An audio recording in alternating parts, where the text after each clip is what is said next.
Are you interested in your children getting the best possible education they can? And is your government out to thwart that intention? Well, this is the case in England and Wales with the new schools bill. And in this video, I'm going to be talking about home education. Actually, there's a three-part video. Home education, why do it? What the school bills is and how that's going to change home education. And in the final part, what can we do about it?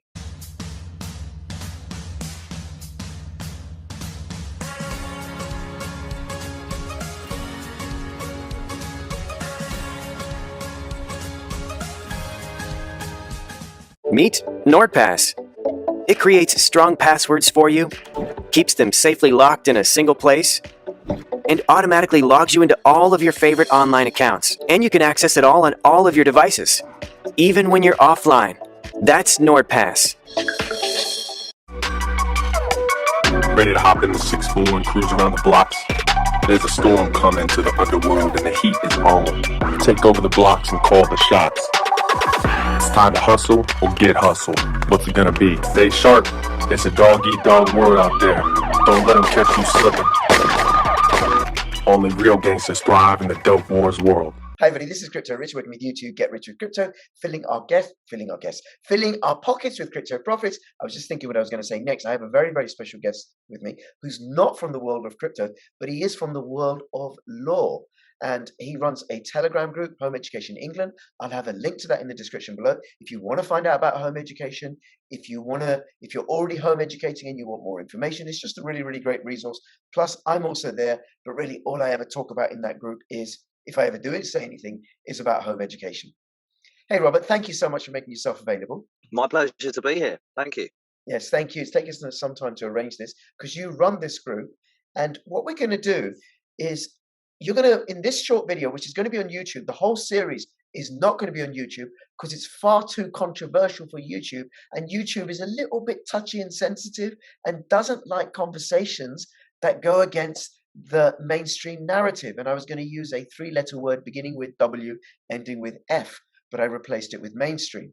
So the rest of this video, the parts 2 and 3, you're going to find on Odyssey. Do come and support my work on Odyssey because I post more stuff there. There's no censorship there. Plus, also, you can earn a little bit of crypto for following me and other vloggers on Odyssey. Follow me on Twitter, CryptoRichYT, and join my official Telegram announcements channel. Oh, and please do share, comment, like, send me a ticker symbol. Let me know if you're already home educating or thinking about doing it, or any comments or questions that you have. Put them in the comments below. Thank you so much. All right, Robert. The first part we're going to do is about home education, and this part we've actually set it up that you're going to ask me about home education, and it's going to be about 5-10 minutes long. So I think I told you my son is 17. He's going to be 18 in a few weeks' time.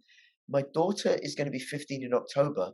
Neither of them have ever been to nursery, kindergarten, junior school, high school. My son started college about a year ago. My daughter's going to start 1 day a week in September because she wants to. I don't want them to, but hey, it's up to them now. They can decide. So we can talk a bit about that. And then how the schools bill is going to challenge the power that parents have to home educate their children, or really over their own children. Some of the aspects of the schools bill are really quite shocking. For me, I work as a social worker and I have a lot of authority and power under the Children's Act, but the schools bill is something else. Then also, what can be done about it? And this is where your expertise comes in. So do you want to start? We start with a little bit about asking me about home education. And I don't know what you can ask me, but fire away. Yeah, so it's great to hear that you've home educated your boys and girls, and I believe it's one of the best things anyone could do for their boys and girls, and also for the wider society, because I think some of the problems in society are due to the education system. Hopefully that's not too controversial for YouTube.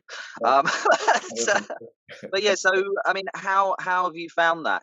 So they've never been to school, so you haven't had the problem of deregistering or anything like that. So how have you found it? Have you had any interference? What challenges have you had just for yourself? Okay.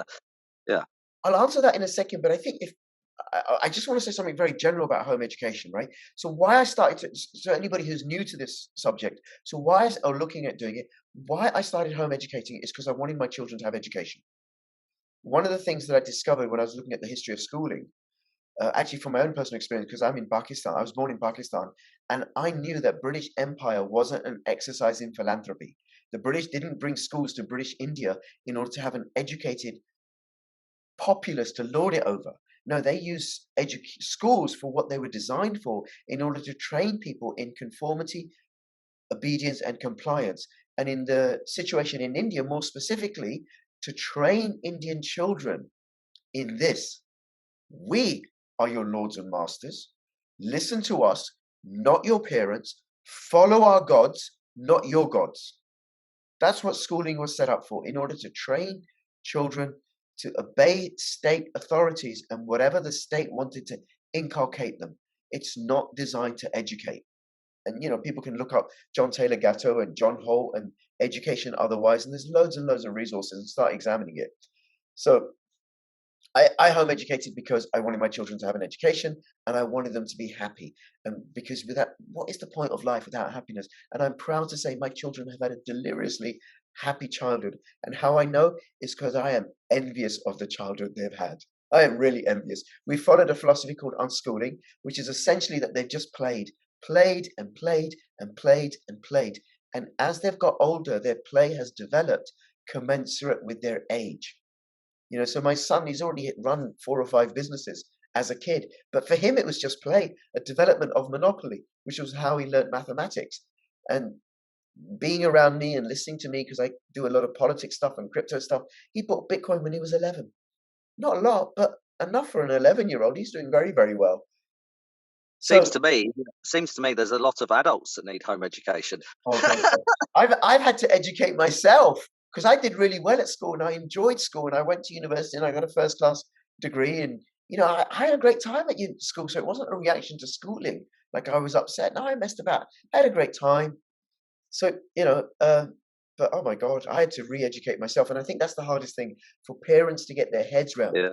I had to de-educate myself. And the thing about socialization, well, children who are home educated are way better socialized, way better, because they're not in this alien environment of mixing with same age children and being ordered about by adults and being told what to do and engage in activities that they have no interest in.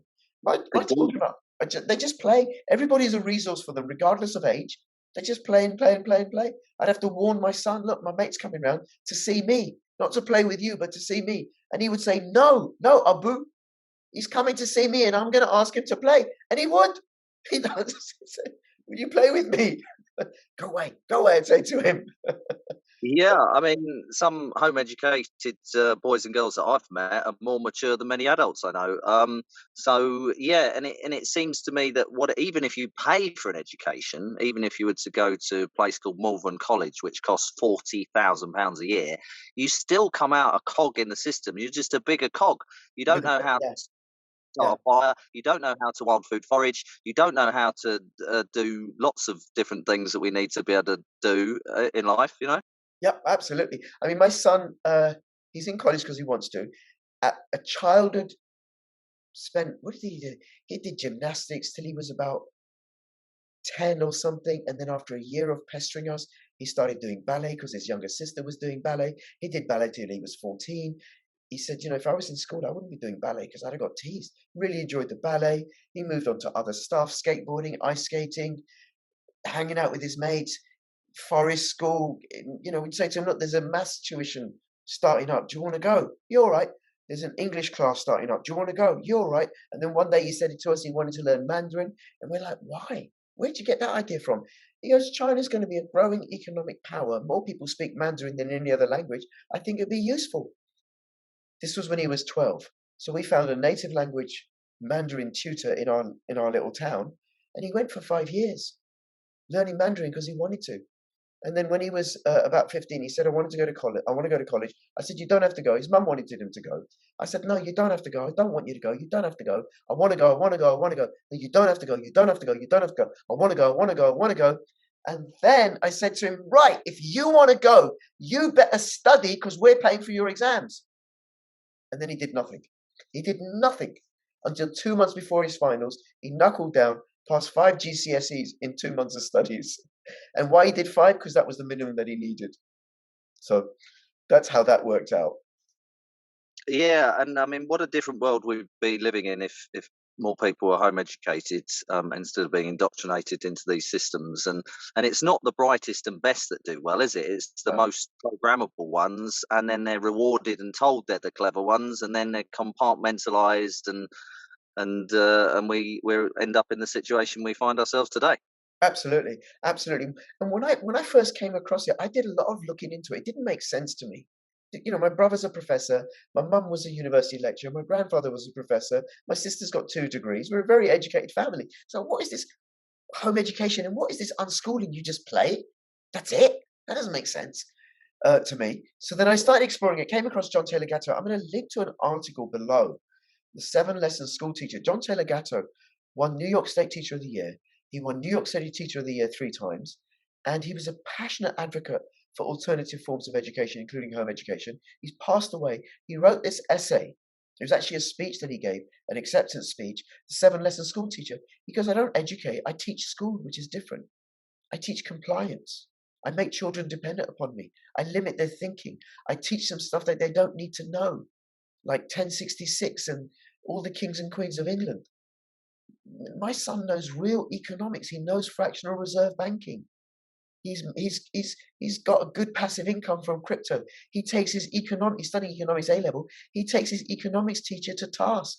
He says, my economics teacher doesn't know anything. No, and actually in economics, they get they in their first year they get taught a little bit about fractional reserve banking, and that's it. And the same on a law degree, they get 2 hours of common law, and that's it, because there's no money in it. There's no money. Plus, also, you don't want to let people know about the fraud of fractional reserve banking. How fraudulent it is, because how it robs people of their time and their labor, because people will be really, really pissed off. So now, I think I'm ready to go to your question. Have I ever had encounters? Yes, I have. The local authority found out about my son when he hurt himself and he went to hospital. And then the hospital told the Educational Welfare Organization. They contacted me. Now, I'm a qualified child protection social worker, and I'm really clear about the difference about the law for home educated parents, which currently is the children are mine and my wife's. They're mine. I'm responsible by law for their education. I'm responsible for their welfare. It's all mine. So they contacted me and they said, we'd like to come and meet your son. And I said, no, you're all right. Here's a philosophy of education. This is why we're home educating. This is what we're doing. This is how we're covering his physical needs, his social needs, emotional needs, spiritual needs, and literacy and numeracy. You know, like he had access to books and playing Monopoly and hanging out with other kids and adults and doing fun things and doing gym and ballet. It was all covered. It was all dealt with. So I sent them the philosophy of education, which in England and Wales you can do. Declined to meet them. And then they said, that's fine. Then the next year they wrote to me again, and I'm always late replying. So then I send them, no, thank you, don't want to meet with you. Here's another philosophy of education. And then one year they wrote to me and they said, okay, the new Assistant Director of Children's Services has asked us to meet all the home educated children in this area. And I said, okay, do you have any evidence to suggest that my children are not receiving a suitable and appropriate education? They said no. I said, okay, do you have any evidence to suggest that my children are at risk of significant harm or are being subjected to significant harm? Now, those last 2 pieces are from the Children's Act, which I'm very familiar with as a child protection social worker. And they said no. I said, okay, I'm declining to meet with you because my son is young and it's my job as a parent to protect my children from the intrusion of strangers. So thank you very much, and no. And that was it. And now, I think they wrote to me last when he was 15. I ignored it. I don't know if I replied or something. And they don't know about my daughter because my children never went to school, so I never had to re-register them. And currently, there's no requirement in England and Wales and in Scotland, if your children have never been to school, to let the school know or the local authority know. You know, my children are registered with doctors and dentists and library, you know, so it's not like they're hidden and tucked away in a box or in a cupboard somewhere. They're in the community. They attend classes and groups. Oh, it broke up a bit there. Okay. Some connection issue there. Okay. Sorry. Well, I'm just saying that my children are not hidden away. They're out in the community. They don't know about my daughter. There's no requirement for me to let them know. So that's that on home education. The new schools bill that's coming out. Is there anything, before we move on to the schools bill in the second part, is there anything else you want to say or ask with regards to home education? Right. So obviously, I mean, you've got a lot of knowledge and experience, so you're able to deal with the education authority professionally and sort of bat the ball back to them, as it were. Where have you got any evidence that I'm abusing my child or anything, or not providing a suitable education or whatever? But a lot of people aren't so confident, are they? And they may have low levels of literacy themselves potentially, Yeah. and they get more scared by these intrusions. So there's a confidence issue, or what do you think it is? Oh, I think absolutely right. Absolutely right. And one of the things that I discovered when I was researching home education is that when it comes to school and university and college, the demographic that does best are the children of middle class university graduate parents. Me. My children will do best because I'm middle class and I got a university degree. But when it comes to home education, the demographic that does best are the children of working class parents who haven't been to university. Non-graduate working class parents. Their children do much, much better at home education. They outperform the children of middle class parents, like my children. And why I think that is because they've got they're way freer. They've not been trained to think that education is just like this. It's all about exams and tick boxes and pleasing your teacher and this curriculum. They're just freer in their thinking. But I think they have less, this is my speculation, assumption here, less capacity and less resources and less confidence to deal with authority figures. And I think that's where it comes in, that where, you got a single parent or working class parents that are home educating. I got a friend whose dad's a carpenter, mum works part-time running a forest school, although she's a graduate. But those sorts of families, maybe, how would they dealing with local authorities? Plus also, I'm a social worker.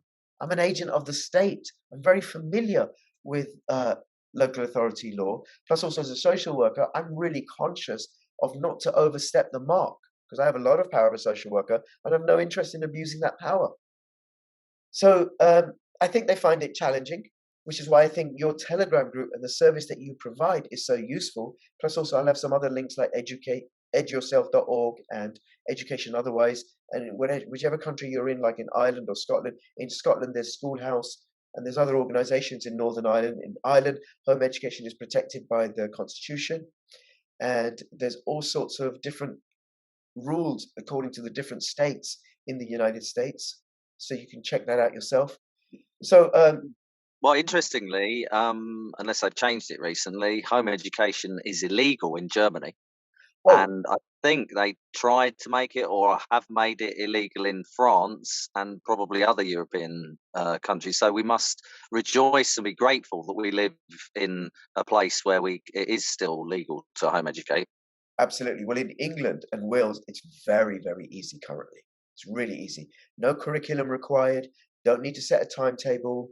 It serves all sorts of communities. It allows the religious communities to educate their children as their religion sees fit. It allows gypsies to carry on with their lifestyles and have their children living with them. It allows unschoolers to do whatever they need. It can be individually tailored to each family and to each child versus a factory schooling mass production system, which is why the schools bill is such a threat. And just what you said about it being illegal in Germany, who made it illegal in Germany was Hitler in the mid-1930s because he didn't want anybody escaping the influence of the Hitler Youth movement. And we've got that sort of movement happening right now in England and Wales with the schools bill. And we'll talk about the schools bill in the next video, which will be on Odyssey because it's far too sensitive for YouTube. YouTube is far too censorious. No freedom of speech here. So, Robert, thank you so much. If you have any comments or questions, if you want to know about home education or unschooling, put it in the description below. Check out the links to Ed Yourself, John Taylor Gatto. I'll have all those. Plus, also, I'll have a link to Robert's Telegram group, and also his course on how you can learn to use your lawful rights to protect yourself and take care of yourself and assert your sovereignty. But we'll be talking more about that in videos 2 and 3. Robert, thank you so much. Thank you, everybody. See you on Odyssey for part 2.